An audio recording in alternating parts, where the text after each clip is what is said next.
Por favor, então, podem colocar a presença, né? Para a gente já registrar isso aí. E vamos que vamos. Bom, na outra turma eu tentei compartilhar a tela, não consegui. Não sei por quê. Zicou. Então, para a gente não perder tempo, eu não vou ficar fazendo tentativas. Tá? Eu acho que eu sei por que é, porque ela tá na mesma aba, né? Mas tudo bem, não tem problema. Eu faço a leitura aqui, eu recomendo que se você puder abrir o teu trabalho aí no Ambiente Conhecer para ir acompanhando, aqui não vai casar as mesmas questões, né? Porque ele sorteia. Mas então a gente vai fazendo a leitura sem correria. Vou fazer alternativa por alternativa, tá? E daí, eventual dúvida, você fica à vontade para tirar agora, ou se quiser tirar no zap, enfim. Agora acho que é o momento ideal, né? Mas aí fica a seu critério. Então vamos lá. Ó, primeira questão. São as mesmas 10, só que em ordem diferente, né? Então foi lá assim, ó. São as tendências evolutivas do direito internacional. Aí a primeira, codificação, universalização, agregação e humanização. O que tem de errado aí? A tendência da agregação. Essa tendência não existe. O mesmo acontece na letra B. Agregação, publicização, codificação e humanização. Agregação e publicização nunca foram tendências evolutivas do direito internacional. Lembra, a matéria da primeira aula.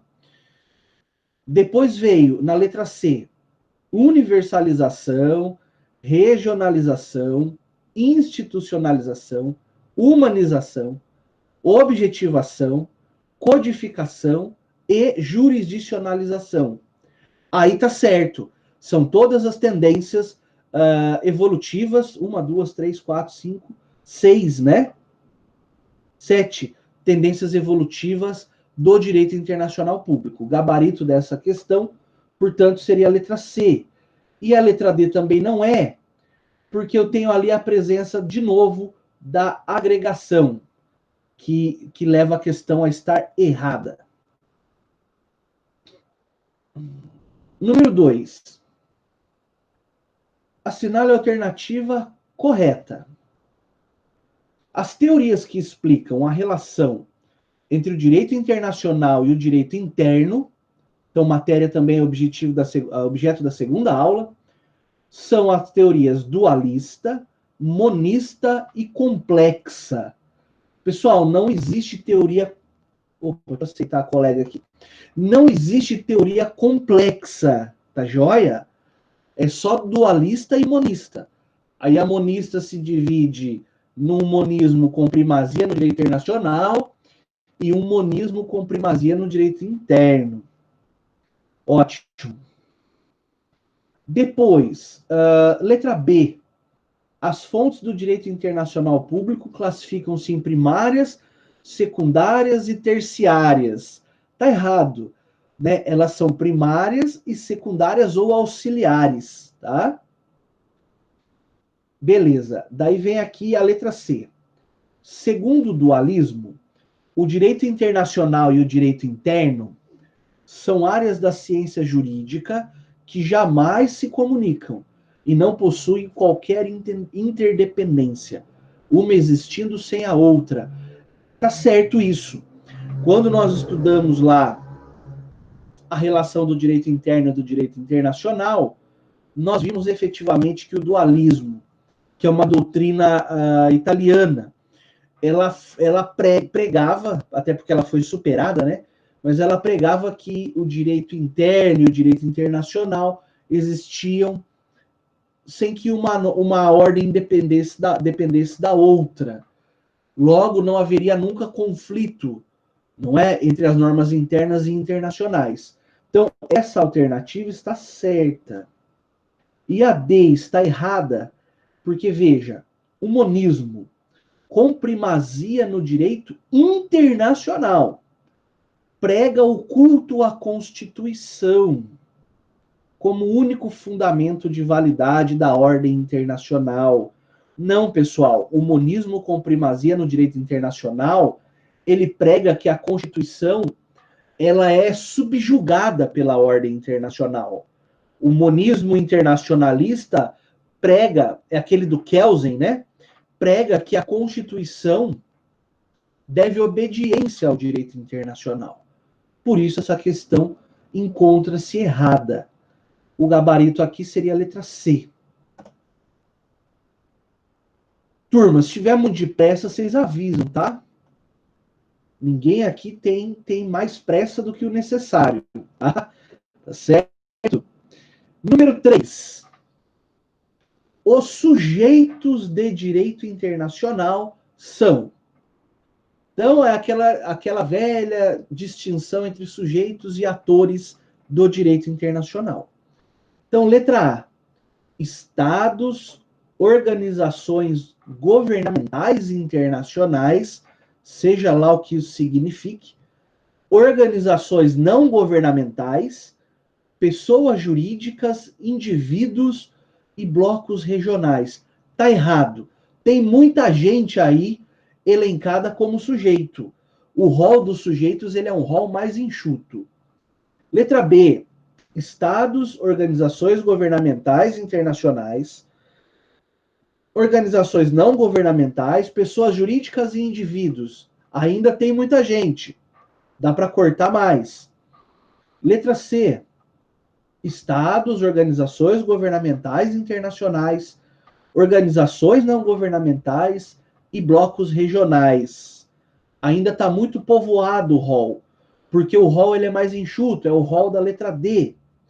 Estados, organizações internacionais e Santa Sé por equiparação. Então, só para retomar, quando que a Santa Sé é comparada a um sujeito internacional? Quando ela celebra aquele tipo de acordo chamado de concordata. Nesse único caso, caso super específico, o direito civil equipara a Santa Sé a um sujeito internacional. Tá bem? Então, regra de sujeitos, estados e organizações. Excepcionalmente, a Santa Sé. Tranquilo, turma? Tudo em ordem com essa questão? Vai adiante? Então vamos. Número 4. A propósito da personalidade do Estado e das organizações, na percepção da doutrina, especialmente do Francisco Rezec, pode-se afirmar que, letra A, porque o Estado tem precedência histórica, e é verdade, o Estado vem antes da organização, sua personalidade jurídica é derivada. Não, aí está errado. Justamente por essa precedência histórica é que os estados têm uma personalidade originária. E daí vem a segunda parte da alternativa, né? E porque as organizações resultam de uma elaboração jurídica resultante da vontade dos estados, sua personalidade é originária. É o contrário, né? Aí o examinador inverteu os dois conceitos. Está errado essa questão. O direito das gentes não identifica a personalidade jurídica das organizações internacionais. Se você quisesse ler só até aqui, já está errado. Mas vamos adiante.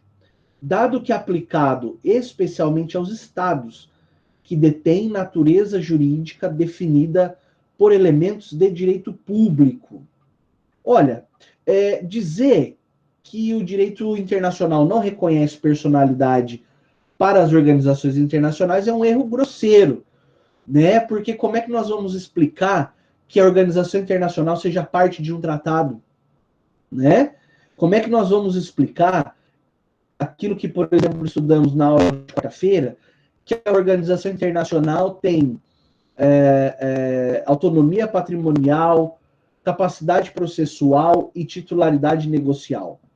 Essas três características só podem acontecer se houver o reconhecimento da personalidade jurídica. Portanto, errado. Depois, letra C, desculpa. A personalidade jurídica do Estado fundamenta-se em concepções clássicas de direito público, formatando-se como realidade jurídica e política. Eu só aceitar aqui. Pessoal, lembrem de pôr a presença quem foi chegando, tá? Formatando-se como realidade jurídica e política. Até aí não me parece errado. Aí veja, a personalidade jurídica das organizações internacionais centra-se na atuação de indivíduos e de empresas que lhes conferem personalidade normativa, assumindo feições públicas e privadas. Olha, isso aqui tá muito confuso e muito errado. Porque, na verdade, essa personalidade que a organização internacional possui, ela advém não da atuação de pessoas, seja ela natural ou jurídica. Essa personalidade tem como origem o próprio direito internacional. Né? Nós estamos. O enunciado aqui confunde a atuação da pessoa jurídica, que se faz pelo intermédio de pessoas naturais, com a origem da sua personalidade. São coisas completamente diferentes. Né? E por último, sobrou para nós a letra D. A personalidade jurídica do Estado é originária e a personalidade jurídica das organizações é derivada. Essa está redondinha, perfeita, correta. Então, gabarito, nesse caso, letra D. Tranquilo até aqui, pessoal? Podemos ir adiante? Então, vamos lá. Número 5. Sobre o direito dos tratados, assinale a incorreta. Agora a gente quer a errada. Além do texto principal do tratado, podem existir outros instrumentos, que o acompanham, a exemplo dos protocolos adicionais e dos anexos, produzidos concomitantemente à produção do texto principal. Pessoal, essa questão, especialmente essa alternativa, ela poderia ter induzido algumas de vocês, a erro. Porque nós aprendemos que não necessariamente os instrumentos anexos, eles são realizados concomitantemente ao tratado. Então, porque essa questão ficou um pouco melindrada, não é? Como diria um certo ex-juiz, a questão pode induzir o colega a erro, a colega a erro, eu vou deixá-la subjúdice, para que depois você olhe lá no teu trabalhinho e vê se você foi induzido a erro e marcou essa. Tá? Se for o caso, eu vou ficar muito feliz em atribuir mais 0,10 na sua nota. Né? Porque eu acabei com uma questão mal elaborada, induzindo vocês a erro. Não é esse o gabarito do trabalho, tá? Da questão. Veja, vamos adiante. A Convenção de Viena é o principal texto normativo acerca da elaboração dos tratados internacionais. Sim, é verdade. Regulando todas as fases de sua criação até sua extinção. Sim, tá certo. Então não interessa para nós. É de caráter supletivo, a letra C, é de caráter supletivo a aplicação da Convenção de Viena. Sim, também vimos isso, que a Convenção de Viena ela é usada como uma espécie de soldado de reserva em algumas cláusulas. E a letra D, o tratado internacional na forma verbal é plenamente aceito e surte os mesmos efeitos daqueles escritos. Pessoal, essa aqui está erradaça. Né? Não se admite o tratado verbal, tá? Por uma tendência de codificação do direito internacional público, se fala que o tratado verbal foi abandonado. A validade do tratado hoje requer a forma escrita, Portanto, dizer que ele é plenamente aceito e válido é um erro grotesco. Portanto, essa questão seria o gabarito. Agora, como eu disse, nessa questão em específico, se você por acaso marcou aquela primeira que eu li, você me avisa que a gente atribui essa notinha aí, porque também não acho justo induzir o aluno a erro, não é? E causar prejuízo. Maravilha. Número 6. Comparando-se as instituições de direito internacional público, essa é maravilhosa, né? Com as típicas do direito interno de determinado país, percebe-se que no direito internacional, letra A, há um governo central que possui soberania sobre todas as nações. Isso não existe, tá? Letra B. Só um pouquinho que travou aqui. Aí. Letra B. Há cortes judiciais com jurisdição transnacional. Sim, existe. Eu tenho Tribunal Penal Internacional, Corte Internacional de Justiça, Corte Interamericana de Direitos Humanos, Tribunal Europeu de Direitos Humanos. Tenho na África também um sistema com uma Corte Africana de Direitos Humanos, que são todos tribunais transnacionais. Portanto, essa está correta. Vejamos as outras duas. Há uma norma suprema, como o direito interno. É dizer, existe uma Constituição universal. Existe uma Constituição galáctica, né? Não existe nada disso, pessoal, tá? E a letra D, há um órgão central legislativo para todo o planeta. Seria uma espécie de parlamento global. Também não existe, tá? Portanto, a alternativa correta ali era a letra B. Número 7. Em razão de sua natureza descentralizada, o direito internacional público desenvolveu-se no sentido de admitir fontes de direito diferentes daquelas admitidas no direito interno. Isso é verdade, nós já estudamos.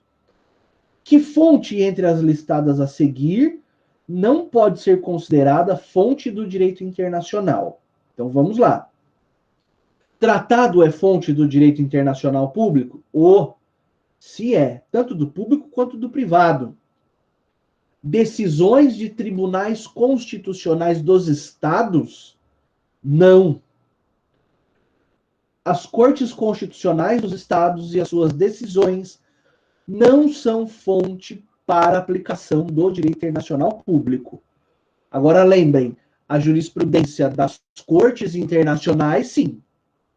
Agora, das cortes constitucionais dos estados, não servem, tá? Então já marcamos a nossa alternativa. Aí veio o costume, sim, fonte do direito internacional, uma fonte auxiliar agora, não é? E os princípios gerais do direito, também uma fonte auxiliar consagrada no direito internacional público. Beleza. Tá tudo tranquilo, tudo em ordem, alguma dúvida, sugestão, crítica, elogio? Não? Então vamos adiante. Número 8. Sempre um elogio por honrar nossa sexta-feira. Né? Aí sim, né? Tá vendo? É nós. Número 8. Com relação à chamada norma imperativa de direito internacional geral, ou ius cogens, ou cogens, é correto afirmar que é norma. Nós queremos saber algumas características, não é, relacionadas a essas normas imperativas. Então veja, letra A, prevista no corpo de um tratado que tenha sido ratificado por todos os signatários, segundo o direito interno de cada um. Pessoal, as normas imperativas, elas em certa medida estão mais próximas dos costumes do que dos tratados, porque elas não necessariamente precisam estar escritas em um tratado. E veja o que mais a questão exige. Que tenha sido ratificado por todos os signatários. Não é comum que todos os signatários ratifiquem, né? Tá? Letra B, olha só, reconhecida pela comunidade internacional. Aqui não fala nada de documento, não é?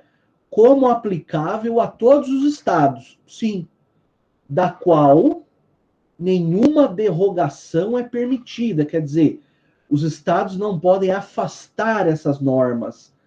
Essa alternativa está certa.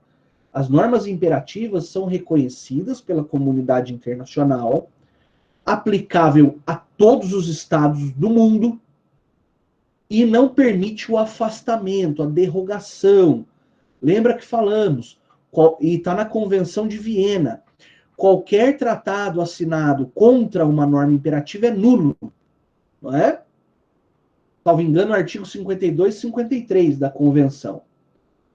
Depois, aprovada pela Assembleia Geral da ONU, não necessariamente, e aplicável a todos os Estados-membros, salvo os que apresentem reserva.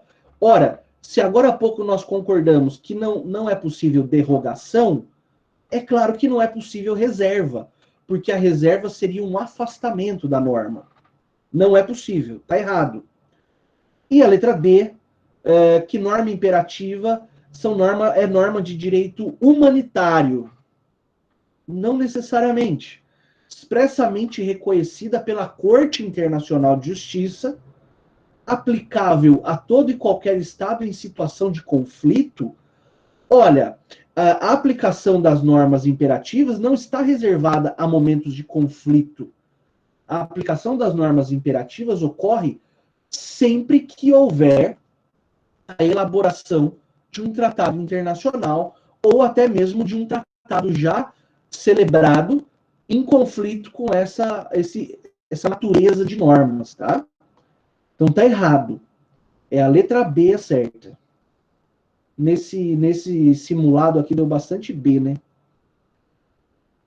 No que tange a número 9, tá, turma? No que tange a personalidade jurídica internacional. Veja que são assuntos que vão, né, se relacionando. Assinale a incorreta.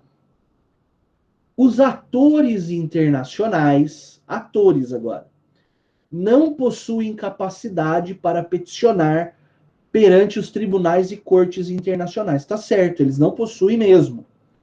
Portanto, essa questão não interessa, nós queríamos a errada. Os sujeitos internacionais também atuam como atores internacionais nas questões burocráticas e que não são criadoras de direitos e obrigações no âmbito internacional. Tá corretíssimo. Os sujeitos internacionais, eles podem ser sujeitos quando estão celebrando tratados e atores quando estão atuando no direito internacional público que não seja na celebração de tratados, tá? Então está certo. Aí vem lá, atores internacionais são os estados e organizações e possuem capacidade para celebrar tratados. Na verdade está errado. Essa descrição não é de atores internacionais, é de sujeitos internacionais. Portanto, aí o examinador quis confundir os conceitos para ver se pegava o examinando aí no pulo. Letra D e última. Capacidade jurídica de direito internacional significa prerrogativa de contrair deveres e exercer direitos na órbita internacional. Sim, ter capacidade é uma condição, não é para atuação no âmbito internacional. Portanto, aí a errada é porque diz que atores possuem capacidade. Desculpa, que os atores são os estados e organizações internacionais. Não, esses são sujeitos. E a número 10, derradeira, que trata sobre nomenclatura e terminologia. Também era para marcar a errada. Então vamos a elas. A concordata é um tipo de tratado assinado pela Santa Sé sobre assuntos religiosos, organização do culto, disciplina eclesiástica e etc. Está certo. E é exatamente nesse momento que a Santa Sé equipara-se a um sujeito internacional, como vimos em questão pretérita. Constituição é o tratado empregado para tratados é o nome empregado para tratados coletivos, geralmente estabelecendo normas para os tribunais internacionais. Pessoal, essa alternativa está errada. Os tratados coletivos que estabelecem normas para tribunais internacionais são os tratados estatuto. Constituição, como vimos anteontem, é para a criação de organizações internacionais. Não é verdade? Pois bem, letra C, pacto. A expressão tem sido utilizada para restringir o objeto político de um tratado, do qual é exemplo o Pacto do Aço, celebrado em Berlim em 1939, tá certo? E o acordo, letra D, geralmente utilizado para tratados de cunho econômico, financeiro, comercial e cultural. Logo, a alternativa que nós deveríamos ter marcado nessa é a que fala sobre tratado constituição, uma vez que ele confunde com o conceito do tratado estatuto. Vou finalizar. Enviar. Enviar. Certo?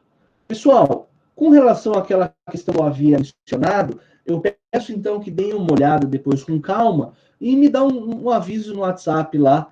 Ó, professor, eu errei e tal, e gostaria de ter a minha nota retificada, né? Aí vai aumentar o valor dessa questão. O meu objetivo para a semana que vai entrar, nós temos bancas, temos primeiro feriadão, aí temos bancas e semana jurídica, concomitantemente, não é isso? Reforço o aviso ou o convite, se você já apresentou o teu TCC lá na outra rodada, ou vai apresentar agora aqui no comecinho, ou mais para o fim, pelo menos uma duas vezes na semana jurídica você consegue comparecer, né? Fica aí o convite, faz um esforcinho, são temas muito bacanas, não é? Professores excelentes que vão falar. Além disso, tem a questão das horas, né? Do certificado, que já deve ter sido explicado para vocês. A inscrição para o certificado tem um valor, que se não me engano é 20 ou 30 reais, vintão, né? 20 reais, que daí te ajuda também a computar aquelas horas que eventualmente você esteja precisando. Espero que ninguém esteja precisando, mas se for o caso, é uma boa oportunidade. Eu vou aplicar um outro trabalhinho desse nessa sexta que vai chegar, que vai ser o dia 11, né? Isso, hoje é dia 7. No dia 11, na mesma formatação, ele vai ficar aberto até segunda para você poder responder com calma.